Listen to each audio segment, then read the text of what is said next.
Assalamualaikum warahmatullahi wabarakatuh. Perkenalkan, saya Herdi Yudi Rahman, calon guru penggerak angkatan 9 dari SMK Negeri 1 Majalengka, Cabang Dinas Pendidikan Wilayah 9 Kabupaten Majalengka.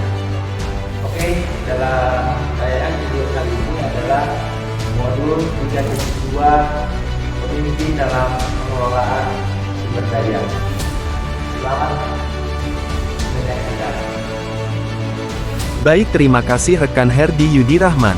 Kali ini saya akan memaparkan tentang koneksi antar materi di modul 3.2 pemimpin dalam pengelolaan sumber daya. Modul ini menekankan pada pandangan sekolah terhadap ekosistemnya sebagai suatu kekuatan atau aset, bukan sebagai kekurangan. Hal ini dapat terkait dengan konsep pengelolaan sumber daya manusia dan non-manusia yang telah dibahas dalam modul-modul sebelumnya. Seorang guru penggerak diharapkan mampu melihat potensi dan kekuatan dalam lingkungan sekolahnya, dan mengelolanya secara efektif untuk meningkatkan kualitas pembelajaran. Konsep 7 modal utama yang disebutkan dalam modul ini, modal manusia, modal sosial, modal fisik, modal lingkungan, alam, modal finansial, modal politik, dan modal agama dan budaya, dapat dikaitkan dengan pemahaman tentang berbagai aspek sumber daya yang perlu dikelola oleh seorang guru penggerak. Sebelumnya, dalam modul-modul sebelumnya, mungkin telah dibahas cara-cara untuk mengoptimalkan penggunaan modal-modal ini dalam konteks pendidikan. Dengan memahami hubungan antara modul ini dengan modul-modul sebelumnya, diharapkan para calon guru penggerak dapat mengintegrasikan pengetahuan dan keterampilan yang diperoleh selama program pelatihan ke dalam praktik pendidikan untuk mencapai profil pelajar Pancasila dan memajukan pendidikan di Indonesia. Tujuan pembelajaran khusus calon guru penggerak mampu menghubungkan materi modul ini dengan modul-modul yang didapatkan sebelumnya. Sebagai panduan pertanyaan dalam koneksi antar materi. 1. Buatlah kesimpulan tentang apa yang dimaksud dengan pemimpin pembelajaran dalam pengelolaan sumber daya, dan bagaimana Anda bisa mengimplementasikannya di dalam kelas, sekolah, dan masyarakat sekitar sekolah. 2. Jelaskan dan berikan contoh bagaimana hubungan pengelolaan sumber daya yang tepat akan membantu proses pembelajaran murid menjadi lebih berkualitas. 3. Berikan beberapa contoh bagaimana materi ini juga berhubungan dengan modul lainnya yang Anda dapatkan sebelumnya selama mengikuti pendidikan guru penggerak. 4. Ceritakan pula bagaimana hubungan antara sebelum dan sesudah Anda mengikuti modul ini, serta pemikiran apa yang sudah berubah di diri Anda setelah Anda mengikuti proses pembelajaran dalam modul ini. Terima kasih Andre sudah menyampaikan pertanyaan pemandu untuk menjawab pertanyaan dalam koneksi antar materi. Sebagai kesimpulan dari pertanyaan nomor 1, yang dimaksud dengan pemimpin pembelajaran dalam pengelolaan sumber daya. Pemimpin pembelajaran dalam pengelolaan sumber daya adalah seorang pemimpin yang menerapkan pendekatan berbasis kekuatan, aset, dengan memanfaatkan sumber daya yang ada di sekitarnya untuk menggali potensi yang dimiliki dalam menunjang proses pembelajaran. Sebagai seorang pemimpin pembelajaran dalam pengelolaan sumber daya, perannya meliputi mengintegrasikan pengelolaan sumber daya dengan upaya pembelajaran yang berkelanjutan di dalam kelas, sekolah, dan masyarakat sekitar sekolah. Di dalam kelas, memastikan bahwa sumber daya fisik dan non-fisik dimanfaatkan secara efisien untuk menciptakan lingkungan belajar yang merangsang pertumbuhan siswa. Mengelola waktu, materi, dan ruang agar sesuai dengan kebutuhan pembelajaran. Di dalam sekolah, bertanggung jawab atas pengelolaan yang efisien dari semua sumber daya sekolah, termasuk guru, fasilitas, dan anggaran. Mempromosikan budaya pembelajaran kolaboratif di antara guru dan siswa, serta memfasilitasi pertukaran ide dan praktik terbaik. Sebagai bagian dari tanggung jawab sosial sekolah, membangun kemitraan dengan masyarakat sekitar untuk memanfaatkan sumber daya lokal sebagai tambahan untuk pembelajaran.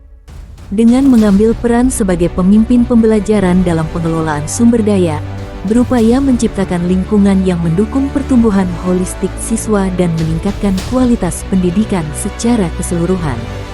Baik di dalam kelas, di dalam sekolah, maupun di masyarakat sekitar sekolah.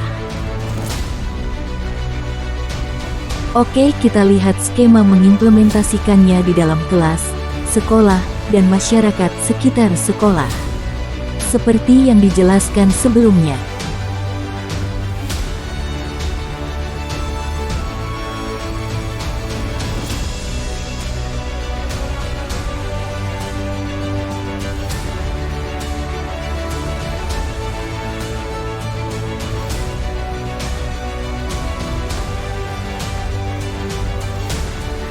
Sedangkan untuk menjawab pertanyaan pemandu tentang hubungan pengelolaan sumber daya yang tepat akan membantu proses pembelajaran murid menjadi lebih berkualitas adalah: terdapat 7 aset utama yang dimiliki sekolah untuk mengembangkan sumber daya yang ada, yaitu modal manusia, modal fisik, modal sosial, modal lingkungan, alam, modal finansial, modal politik, modal agama, dan budaya.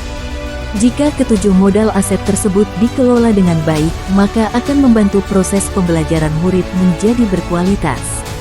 Dengan mengelola ketujuh modal aset ini dengan baik, sekolah dapat menciptakan lingkungan pembelajaran yang mendukung, merangsang, dan inklusif bagi semua siswa, yang pada gilirannya akan meningkatkan kualitas pembelajaran mereka.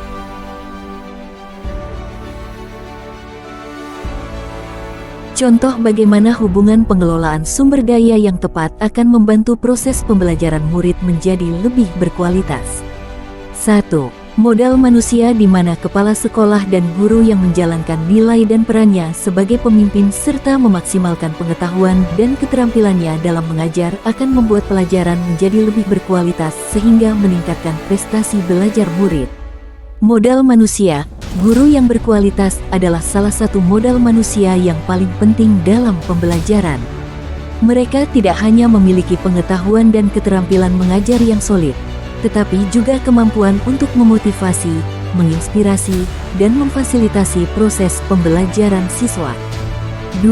Modal fisik, di mana sarana dan prasarana serta seluruh ruangan di sekolah, jika dikelola dengan baik, akan menunjang kegiatan belajar mengajar sehingga kualitas pembelajaran akan meningkat.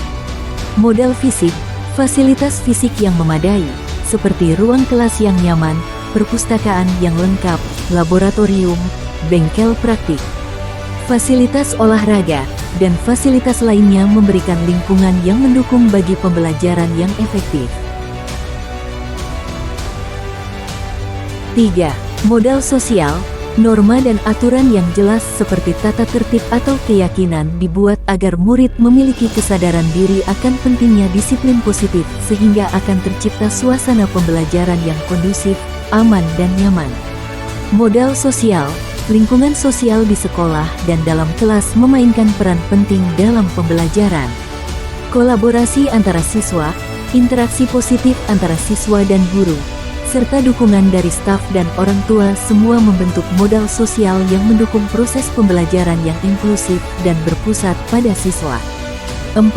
Modal lingkungan, lingkungan yang ada di sekitar sekolah dapat menjadi salah satu sumber belajar yang dapat dimanfaatkan untuk menunjang proses pembelajaran kreatif. Modal lingkungan, alam, mengintegrasikan lingkungan alam ke dalam pembelajaran dapat memperkaya pengalaman belajar siswa dan meningkatkan apresiasi mereka terhadap alam. Misalnya, melakukan kegiatan pembelajaran di luar ruangan atau memanfaatkan sumber daya alam dalam materi pembelajaran. 5. Modal politik, kebijakan kepala sekolah dapat meningkatkan pembelajaran yang berpihak pada murid. Kerjasama sekolah dan dinas pendidikan seperti mengadakan pelatihan, workshop, dapat meningkatkan kualitas pengajaran yang dilakukan guru. Kepemimpinan yang kuat dan dukungan dari pemangku kepentingan, baik di tingkat sekolah maupun di tingkat pemerintah, dapat menciptakan kebijakan dan lingkungan yang mendukung pembelajaran yang berkualitas. 6. Modal finansial, pemanfaatan dana bantuan operasional sekolah, BOS, dan biaya operasional pendidikan daerah, BOPD, untuk keperluan operasional sekolah dapat menunjang proses pembelajaran yang lebih berkualitas. Sumber daya finansial yang memadai memungkinkan sekolah untuk menyediakan peralatan, bahan ajar, pelatihan, dan kegiatan ekstrakurikuler yang memperkaya pengalaman belajar siswa. 7. Modal agama dan budaya, Kegiatan pembiasaan di sekolah, berdoa, sholat berjamaah, gotong royong, dan lain-lain, dapat mengubah perilaku murid lebih berakhlak sehingga mempermudah dalam pemberian materi pembelajaran. Memahami dan menghargai keragaman agama, budaya, dan nilai-nilai siswa merupakan aspek penting dalam pembelajaran yang inklusif dan berpusat pada siswa. Membangun lingkungan yang ramah dan terbuka bagi semua siswa untuk mengeksplorasi dan berbagi pengalaman mereka dapat meningkatkan kualitas pembelajaran secara keseluruhan. Baik, saya akan menjawab pertanyaan pemandu tentang keterkaitan antar modul 1 dan modul 3.2. Modul 1.1 Guru dapat berperan sebagai pemimpin yang menentukan segala kodrat murid dengan mengembangkan segala potensi yang dimiliki murid. Modul 1.2 sebagai pemimpin pembelajaran, guru dapat mengembangkan keterampilan yang dimilikinya untuk meningkatkan pembelajaran yang berpihak pada murid. Modul 1.3 seorang pemimpin harus memiliki visi ke depan untuk melakukan perubahan ke arah yang lebih baik dengan berpikir berbasis kekuatan, aset. Modul 1.4 Budaya positif diperlukan untuk menumbuhkan akhlak yang baik sebagai aset modal dalam budaya agar tercipta suasana pembelajaran yang nyaman. Sedangkan untuk keterkaitan antar modul 2 dengan modul 3.2, modul 2.1 guru dapat menerapkan pembelajaran berdiferensiasi sesuai dengan kebutuhan belajar murid sehingga dapat memaksimalkan potensi sumber daya yang ada pada diri murid. Modul 2.2 dalam mengelola sumber daya, seorang pemimpin diperlukan kemampuan sosial emosional yang baik sehingga segala keputusannya dapat dipertanggungjawabkan. Modul 2.3 Pemimpin harus mampu menerapkan teknik coaching dalam melakukan segala tindakan untuk pengelolaan sumber daya yang ada di sekolahnya. Dan keterkaitan antar modul 3.1 dengan modul 3.2. Dalam melakukan pengelolaan sumber daya, seorang harus bisa mengambil keputusan berbasis nilai-nilai kebajikan agar diperoleh pembelajaran yang berpihak kepada murid untuk meningkatkan kualitas pembelajaran. Oke, kita lanjut pada jawaban pertanyaan pemandu berkaitan dengan pemahaman konsep sebelum dan sesudah mempelajari modul 3.2.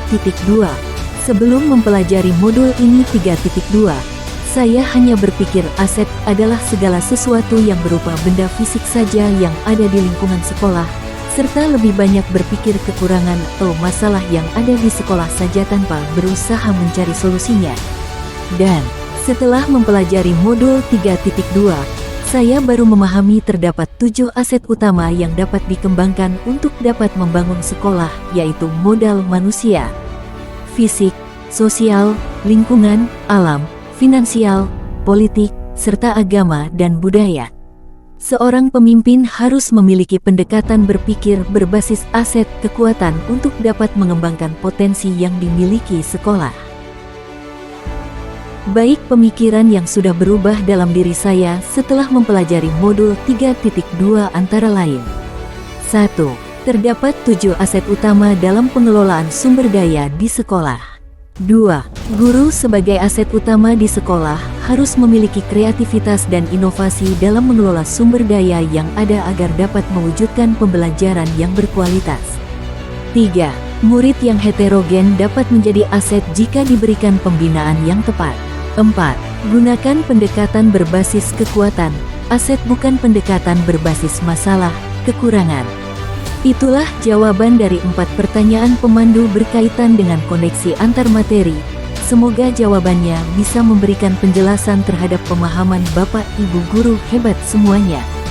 Terima kasih untuk semuanya dan saya kembalikan kepada rekan saya Herdi Yudirahman. Silahkan Herdi. Demikian tayangan video barusan, mudah-mudahan menjadi sumber inspirasi bagi Bapak Ibu guru semuanya. Salam guru hebat, salam guru penggerak. Jadilah guru penggerak yang selalu bergerak dan menggerakkan. Billahi taufiq wal hidayah. Wassalamualaikum warahmatullahi wabarakatuh. Dadah.